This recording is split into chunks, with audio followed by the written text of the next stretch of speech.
இன்றைக்கி சூப்பரான வல்லாரைக்கீரை துவையல் எப்படி செய்யுதுன்னு பார்க்கலாமா? எங்கள் சித்தி வீட்டுக்கு தான் போயிருந்தேன். அங்கே நிறைய வல்லாரைக்கீரை படர்ந்துருந்தது. சரி பறிக்கலான்ட்டு போயிருந்தேன்.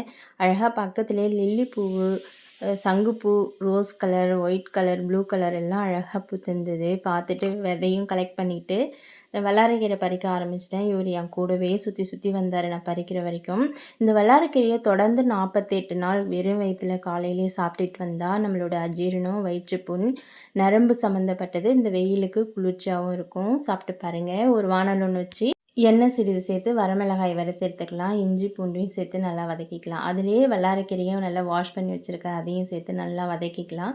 கொஞ்சம் வதங்கிறதுக்கு லேட் ஆகும். இது வதங்கினதும் மிக்ஸி ஜாரில் எல்லாத்தையும் ஒன்று சேர சேர்த்து புளி ஊற வச்சு வச்சுருக்கேன், அதையும் சேர்த்து உப்பு சேர்த்து அரைச்சி எடுத்துக்கலாம். அதே கடையில் எண்ணெய் ஊற்றி கடுகு, வரமிளகாய், பெருங்காயம் சேர்த்து அரைச்சி விழுத சேர்த்து நல்லா சுருள சுருள வதக்கி எடுத்தால் சூப்பரான வல்லாரைக்கீரை துவையல் ரெடி. செஞ்சு பாருங்கள். பிடிச்சிருந்தா சப்ஸ்கிரைப் பண்ணுங்கள். தேங்க்யூ.